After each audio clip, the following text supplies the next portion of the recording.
Hey guys, welcome back to another episode in the Path to the Match series.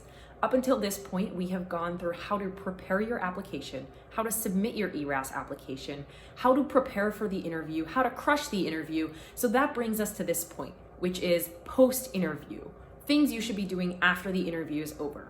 You spend a lot of time preparing which programs you want to apply to, which programs you want to interview at, and then you finally go in and you crush that interview, but it doesn't stop there. In this video, we're going to talk about the things that you should be doing after the interview is over and just some general recommendations for making your rank list a little bit easier. The first thing I recommend that you do after the interview is over is take 5 minutes after the interview to just jot down your initial gut reactions and your initial gut feelings. This is more than likely going to be the number one thing that you use to make your rank list. So I recommend taking the time after the interview while everything is fresh in your head and your feelings are fresh to just jot down what your initial thoughts and reactions were to the program. You can write down just the general vibe of the program, how you interacted with the residents, and just the general vibe you got from the faculty members that you interviewed with on interview day. This is important because honestly, by the end of interview season, all of the programs kind of start to run together. And when you make your rank list, you're going to be very heavily using your gut reaction to help you make the rank list. If you wait until February when you make your rank list to start thinking about these things, it's going to be very hard to tease apart how you felt about each program and the things that you liked and you didn't like. So just take the 5 minutes after the interview to jot down your initial thoughts and reactions about the program, and I promise you that you won't regret it when rank list submission comes. Kind of going off of that, the second thing I recommend is creating a rolling rank list. Keep in mind that this is obviously going to be a preliminary rank list. This is by no means solidified. However, it is much easier to compare two programs side by side than it will be at the end to compare all of your programs side by side. If you take the 5 minutes after the interview to write down your feelings and compare the programs as you go along and create a rolling rank list, again, come rank list submission, your life is going to be made a lot easier and you're going to be using those initial gut reactions to create the rank list versus when you go to submit your rank list months from now and your feelings about the programs just aren't as raw. So take the 5 minutes, write down your initial gut reaction, create a preliminary rolling rank list, and then towards the end, your life will be a little bit easier. The next thing I recommend, but is by no means required, is creating a spreadsheet. The reason I recommend doing this is because medical students love objective data. Medical students love calculating what their GPA at the end of the semester is going to be if they get an 87 on the final exam compared to if they get a 65 on the final exam. So this gives you a much more objective way of looking at how you feel about your programs compared to you comparing the gut feelings of the programs to one another, which is obviously much more of a subjective feeling. The way I personally chose to make my spreadsheet was I took the 5 factors that were the most important to me in a program and then I weighed them. So for example, you can choose location of the program, reputation of the program, fellowship match rate for the specialty that you are interested in, whether or not that fellowship in particular is offered there, and patient population per se. So you could take those 5 factors, make them into columns, and then rank on a scale of 1 to 5 how well that program matched that goal of yours. This will give you an initial objective measurement.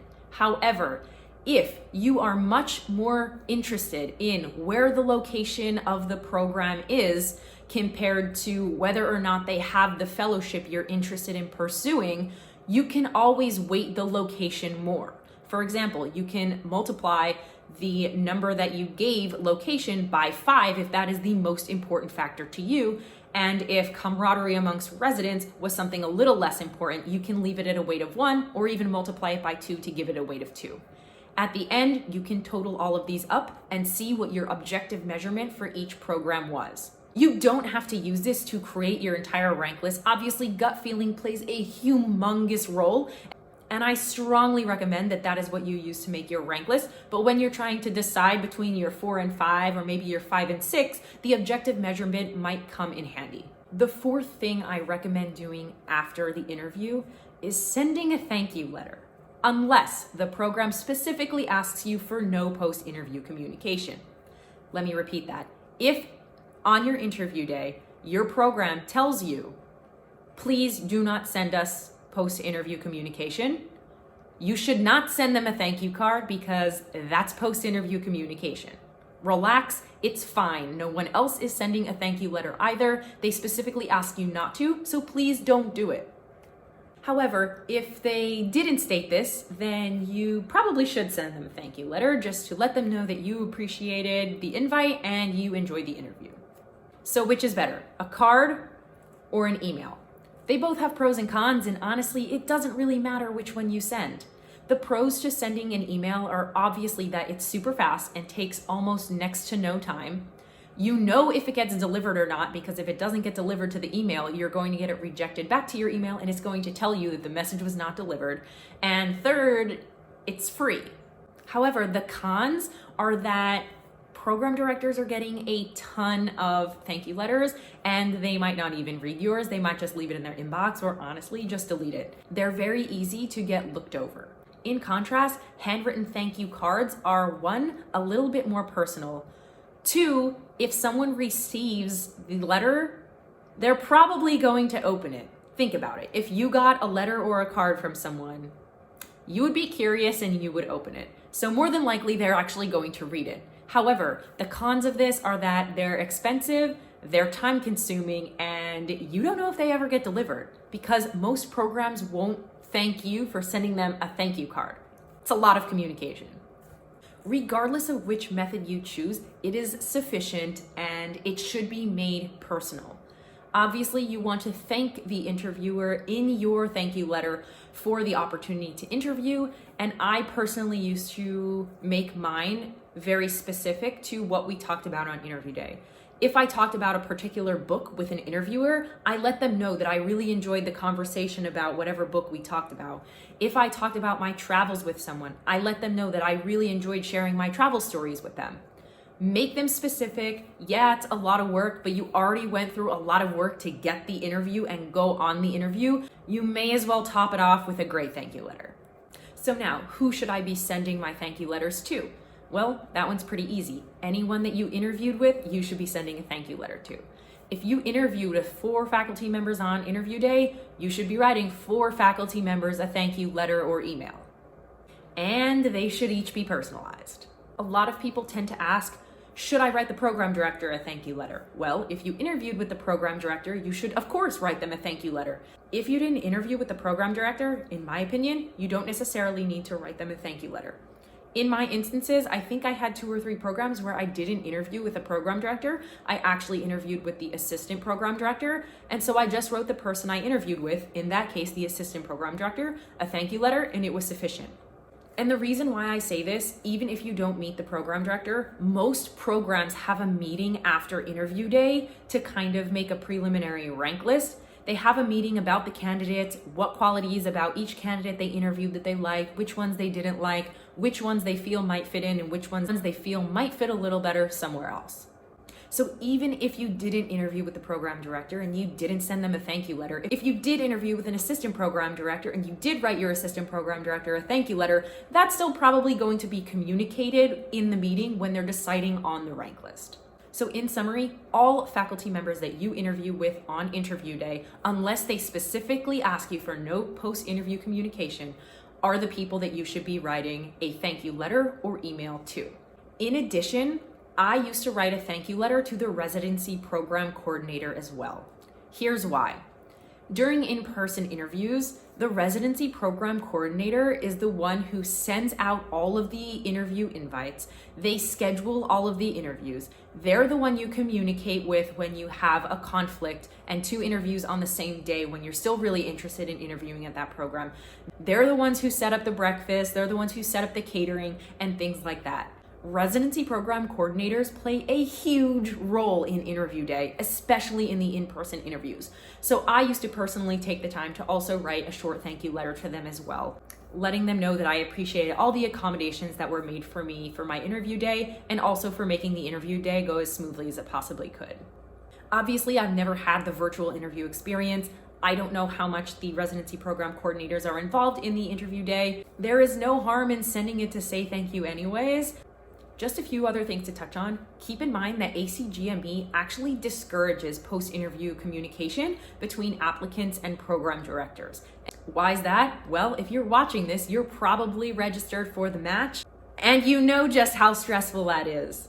So the whole point in ACGME discouraging post-interview communication was to take the burden and some of the stress off of the applicant so that it's not as much of a mental game.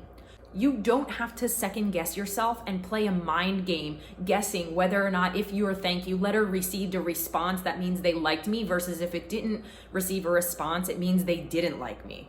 That's not true. The best thing that you can do is not expect a response from a program, because remember, they're not required to reply. Secondly, if they do respond, keep in mind, this doesn't mean they love you. It is probably their standard response to emails. They may make it a little bit more personal, but guaranteed if they respond to you, they are probably responding to everyone else as well. Moral of the story is don't let post-interview communication influence your rank list at all. The worst thing you can do for your rank list is think that someone likes you and you move them on your rank list because of what you think they thought of you. Hear all those thinking thoughts? Yeah, that's not great. Make your rank list based off of your gut feelings, send your thank you letters, and leave it there. If people respond to you, excellent. I hope it makes you feel good. And if they don't take it personally. They probably don't respond to anyone because they're not required to. The last thing I want to touch on is second looks. Obviously, in the era of COVID, this doesn't apply to virtual interviews, but in the case that in-person interviews become a thing next year, I'll add in this little segment. Traditionally, second looks are basically an opportunity for the applicant after the interview to come back and have a second look at the program. Some programs allow you to follow around the residents and shadow them so that you get a better idea of what their daily life is like. Some let you come in and just have another tour of the hospital. The important thing to remember with this is that second looks are meant to help you, the applicant, make your rank list. They are not meant to influence the program director. Oftentimes on second looks, programs won't even allow their program director to meet with the applicant again. So remember, second looks are for the applicant to get a better idea and feel of the program so that they can put them in a more comfortable position on their rank list and have a better idea of that's a program where they would want to be. If you don't go on a second look at a program that offers a second look, that's okay. Most people don't.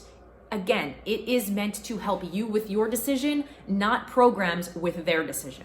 That's pretty much all I have for post-interview tips and tricks. Keep in mind, there's not that many things you need to do after the interview, but the things that I recommended in this video, I do pretty strongly recommend. Don't forget to like, don't forget to subscribe, and don't forget to follow me on Instagram.